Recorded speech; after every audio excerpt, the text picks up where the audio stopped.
នាងខ្ញុំសូមគោរពនឹងជម្រាបសួរដល់ពុកម៉ែបងប្អូនទាំងអស់គ្នាដែលនិយមតាមដានពី AMS អរិយធម៌ខ្មែរជាទីមេត្រីសូមពុកម៉ែបងប្អូនទាំងអស់គ្នាជួយចុចប៊ូតុង Subscribe រួចចុចប៊ូតុង Like និង Share ដើម្បីទទួលបានអត្ថបទថ្មីជារៀងរាល់ថ្ងៃនាងខ្ញុំសូមជូនហោរាសាស្ត្រប្រចាំថ្ងៃប្រហ័សពីកើតខែកដិកឆ្នាំម្សាញ់សពស័កពុទ្ធសករាជ2569ត្រូវនៅថ្ងៃទី23ខែតុលាឆ្នាំ2025សម្រាប់ពុកម៉ែបងប្អូនដែលចង់ដឹងពីជោគជតារាសីលាភសក្ការៈលុយកាក់និងការធ្វើដំណើរថាតើត្រូវធ្វើយ៉ាងណាដើម្បីទទួលបានលាភជ័យនៅក្នុងថ្ងៃប្រហ័សនេះនៅពេលនេះនាងខ្ញុំសូមជម្រាបជូនដូចតទៅ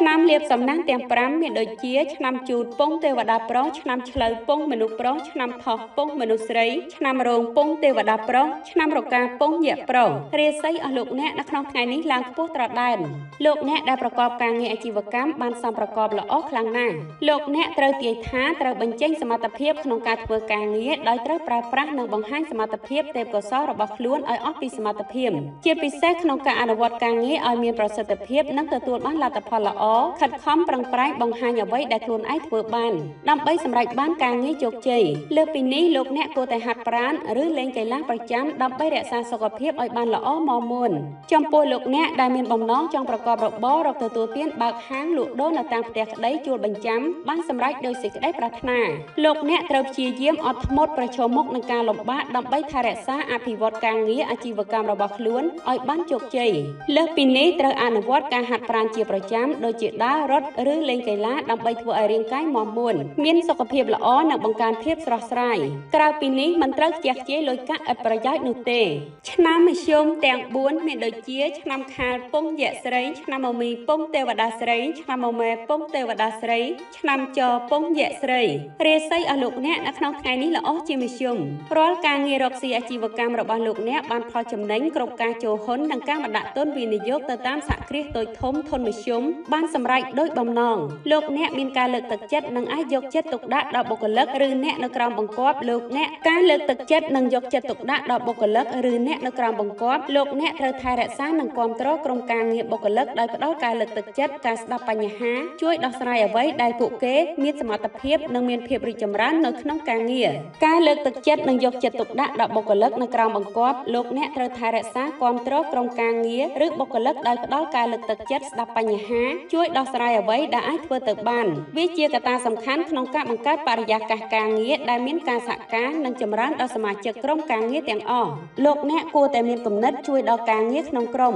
អ្នកត្រូវចូលរួមយ៉ាងសកម្មជាក្រុមនៅក្នុងការងារជួយជាយោបល់គាំទ្រចែករំលែកភារកិច្ចដើម្បីអាចឲ្យក្រុមសម្រេចបានគោលដៅល្អរួមចំណែកក្នុងការបង្កើតបរិយាកាសការងារដែលសហការបានយ៉ាងល្អអ្នកត្រូវអនុវត្តបំពេញភារកិច្ចដែលទទួលបន្ទុកដោយការយកចិត្តទុកដាក់ពុំរំលងកាត់បន្ថយតម្លៃកិច្ចការងារទាំងនោះការស្មោះត្រង់ចំពោះតួនាទីនិងភារកិច្ចជួយឲ្យលោកអ្នកគោរពពង្រឹងទំនុកចិត្តពីក្រុមការងារអាចសម្រេចបានគោលដៅក្រុមនិងអាជីពរបស់អ្នកចំពោះលោកអ្នកដែលមានស្នេហាមានភាពផ្អែមល្ហែមដូចទឹកឃ្មុំការតស៊ូនិងការគិតគូរយ៉ាងល្អដើម្បីដោះស្រាយបញ្ហាផ្សេងៗនៅក្នុងការងារឲ្យបានជោគជ័យក្នុងការទទួលខុសត្រូវការងារផ្សេងៗ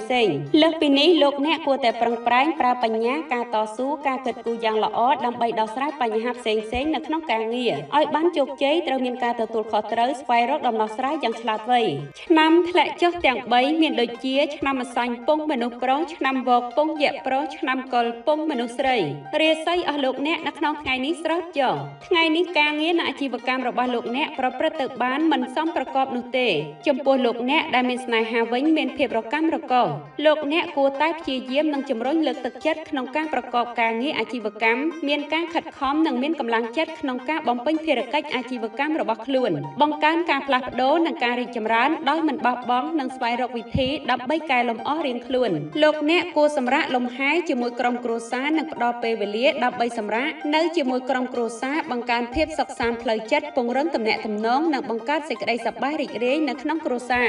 រាល់ការទំនាក់ទំនងសម្រាប់ការធ្វើអាជីវកម្មតូចធំទិញចូលលក់ចេញសេវាកម្មគ្រប់ប្រភេទមិនបានសមប្រកបនោះទេលោកអ្នកគួរតែមានទំនុកចិត្តនៅក្នុងគ្រប់ភារកិច្ចទាំងអស់ត្រូវជឿជាក់ទៅលើសមត្ថភាពរបស់ខ្លួននិងអាចទទួលខុសត្រូវក្នុងការអនុវត្តភារកិច្ចណាមួយប្រកបប្រជានិងមានភាពច្បាស់លាស់ទំនុកចិត្តនេះអាចជួយឲ្យលោកអ្នកប្រឈមមុខនឹងដំណោះស្រាយបញ្ហាការលំបាកនិងសម្រេចបានលទ្ធផលល្អក្នុងការងារនិងជីវិត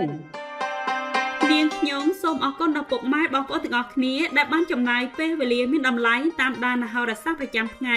សូមពុកម៉ែបងប្អូនទាំងអស់គ្នាជួយចុចប៊ូតុង Subscribe រួចចុចប៊ូតុង Like និង Share ដើម្បីទទួលបានអត្ថបទថ្មីជារៀងរាល់ថ្ងៃនៅពេលនេះនាងខ្ញុំពី AMS អរិយធម៌ខ្មែរសូមអរគុណសូមជម្រាបលា